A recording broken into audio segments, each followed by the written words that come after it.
This news is presented by BK hardware store, Didwi Tikkar, Hamirpur. सभी प्रकार के paint, hardware, plywood, timber, tiles और marble के लिए संपर्क करें।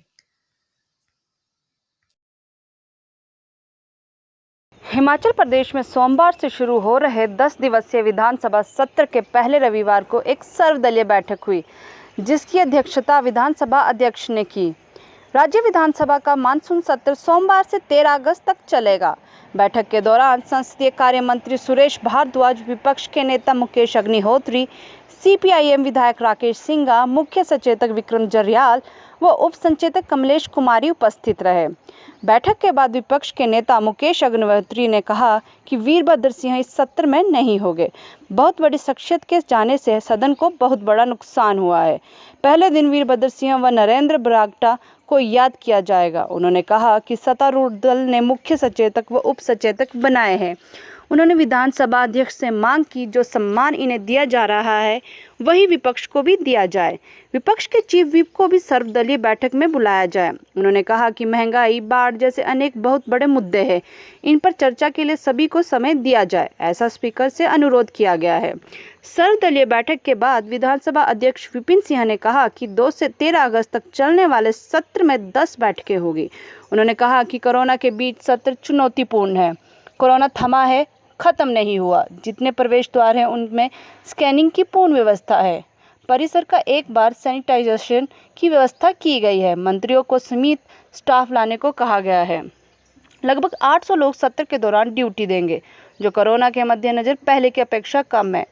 सत्र में 853 प्रश्न पूछे जाएंगे। इसमें 618 तारांकित व 235 अतारांकित प्रश्न पूछे गए हैं। उन्होंने सत्तारूढ़ पार्टी और विपक्षी विधायकों से सहयोग का अनुरोध किया है ताकि आगामी विधानसभा सत्र शांतिपूर्ण और गरिमापूर्ण तरीके से संचालित हो सके। कल से हमारा मॉनसून का सत्र शुरू हो रहा है और लगभग 10 दिनों तक ये सत्र चलेगा। मैं दोबारा से ये कहना चाहता हूँ कि कोरोना के समय ये सत्र का आयोजन हो रहा है, पर इससे पहले भी हमने जितने सत्र किए हैं वो कोरोना के समय हुए हैं और जो कोविड के नियम हैं उन नियमों का हम अक्षरशः पालन करेंगे। और जो इस परिसर में स्वच्छता की बात है या स्कैनिंग की बात है, सैनिटाइजेशन की बात है, मास्क देने की बात है, उन बातों का हम पूरी तरह से ध्यान कर रहे हैं। उसके ऊपर योजना बना दी गई है। यहाँ की सुरक्षा व्यवस्था ये तो वैसे प्रशासन और पुलिस की सबसे बड़ी जिम्मेवारी है, परंतु विधानसभा की तरफ से एक एक विषय बिंदु के ऊपर हमने बहुत विस्तार से चर्चा की हुई है। यहाँ पर सीसीटीवी कैमरास तो हैं, ड्रोन वगैरह की व्यवस्था भी की गई है और जितने लोग वहाँ से बाहर से आएंगे हेड काउंट्स का ऐसे कैमरा यहाँ पर लगाए गए हैं। गाड़ियाँ कितनी आ रही हैं उसको उन गाड़ियों के नंबर इत्यादि उसमें आ जाएंगे। तो कुल मिलाकर के इस विधानसभा की सुरक्षा की चिंता जहां बतौर विधानसभा अध्यक्ष ये मेरी बनती है, वहीं पर पुलिस डीजीपी व अन्य अधिकारियों के माध्यम से अक्सर सारी बातों के ऊपर चर्चा हुई है। बहुत से प्रश्न ऑनरेबल एमएलएज ने अपने अपने विधानसभा क्षेत्रों के बारे में पूछे हैं और बहुत से सामयिक विषय हैं, चाहे अभी हाल में जो भारी बरसात हुई है उसके कारण जो जान माल का नुकसान हुआ है, या पिछले लगभग 1.5-2 साल से कोरोना ने आम आदमी के जीवन को प्रभावित किया है, ऐसी प्रश्न चर्चाएं 130 के तहत पूछी गई हैं। मैं एक ही बात कहना चाहता हूं कि इस विधानसभा की जो प्रक्रिया है, इसका जो संचालन है, उसको आपके माध्यम से देश दुनिया तक पहुंचाया जाता है। आप हमारा सहयोग करेंगे। और मैं ये भी कहना चाहता हूं कि ये तमाम हाउस, चाहे वो सत्ता पक्ष है चाहे वो विपक्ष है, इसके संचालन के लिए वो अवश्य हमें सहयोग करेंगे।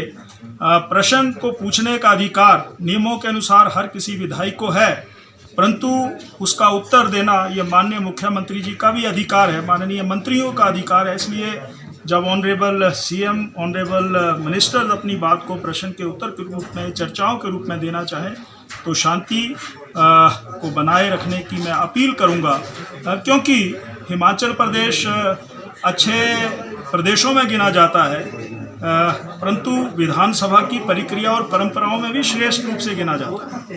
वो किस लिए गिना जाता है? श्रेष्ठ कोई अपने आप बोलने से नहीं, वो श्रेष्ठ तभी गिना जाता है जब यहाँ पर अच्छी श्रेष्ठ चर्चाएं यहाँ पर होती हैं, अच्छे माहौल में सारी बातें रखी जाती हैं, उनका उत्तर दिया जाता है, तो उसका जो एक रिफ्लेक्शन है वो पूरे देश में जाती है। यहाँ के अगर कुछ माननीय सदस्य जोश में भी आते हैं तो भी होश में रह करके वो अपनी बात को करते हैं। ये यहाँ के ये परंपरा है, इस परंपरा को हम आगे ले जाना चाहते हैं और उस परंपरा का मैं भी एक हिस्सा बनूं, ये मैं अपील करना चाहता हूँ। धन्यवाद। सर, सर्वदलीय बैठक भी बुलाई। हमारे नेता प्रतिपक्ष थे, हमारी तरफ से संसदीय कार्य मंत्री थे, हमारे श्री विक्रम जी जो हमारे चेतक हैं, उप चेतक हमारी कमलेश जी जो ऑनरेबल एमएलए हैं, और हमारे honourable deputy speaker Shri Hansraj ji उपस्थित थे, सीपीआई के श्री राकेश सिंह जी थे। एक अच्छे वातावरण में सारी बात यहाँ पर हुई है और सारी बातों को मैंने और उन्होंने साझा किया है। अंत में यही है कि हम इस विधानसभा के समय जो 10 दिन का समय है, इसमें ज़्यादा से ज़्यादा सार्थक चर्चाएं में पार्टिसिपेट करेंगे और एमएलएज अपनी बात को प्रश्न के रूप में, चर्चाओं के रूप में रख सकते हैं और सरकार उत्तर देगी तो उन उत्तर को वो ध्यानपूर्वक सुने। एक अच्छे माहौल में सारी बात यहाँ पर हुई है और उन्होंने मुझे आश्वस्त किया है कि हम चेयर के अनुसार ही चलेंगे, ये उन्होंने कहा। सर, पार्लियामेंट इस तरीके से पूरे देश में घटनाएं, परिस्थितियां बनी हुई हैं।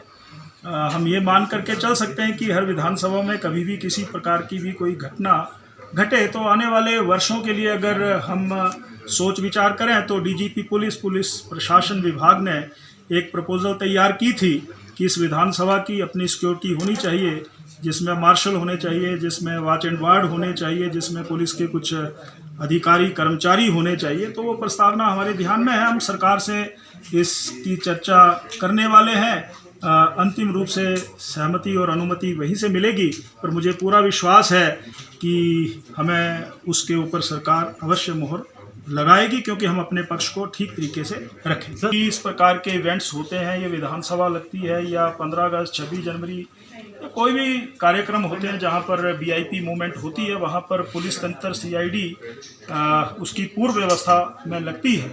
तो जो चेतावनी किसी ने दी है खालिस्तान के रूप में, मैं कहना चाहता हूँ कि वो सनसनी समाज में फैलाने की कोशिश कर रहे हैं। मुख्यमंत्री जी झंडा फहराएंगे, ऑनरेबल मिनिस्टर झंडा फहराएंगे, और मैंने तो सोशल मीडिया में ये भी कहा है कि मुख्यमंत्री जी को एक झंडा फहराने से एक कोई खालिस्तानी ललकार रहा है, परंतु ये ललकार देशभक्तों के लिए कहीं उनके कदमों को रोक नहीं पाएगी। हमारे जैसे कार्यकर्ता, हमारे संगठनों के कार्यकर्ता अपने घर के ऊपर इस तिरंगे झंडे को लहरा करके इसका मान और सम्मान बढ़ाएंगे। ये किसी व्यक्ति के प्रति कोई चेतावनी नहीं, ये राष्ट्रीयता और देशभक्ति के प्रति चेतावनी है। प्रदेश के लोग इसको सहन नहीं करते। मुख्यमंत्री जी झंडा फहराएंगे और वो फहराया जाएगा, ये मैं कहना चाहता हूँ। प्रतिनिधि मंडल अपनी बात को रखने के लिए माननीय मुख्यमंत्री जी से मिल सकते हैं, मिनिस्टर से मिल सकते हैं, तो किसी को रोका नहीं जा सकता कि अपनी बात रखें। परंतु इतना जरूर कहना चाहता हूँ कि होश में रह करके ही अपनी बात करें। जोश होगा परंतु होश से बात रखी जाएगी तो हमारे जो नेतृत्व है या मुख्यमंत्री जी हैं उसके ऊपर अवश्य उसके ऊपर कार्रवाई करेंगे और रास्ता निकालेंगे।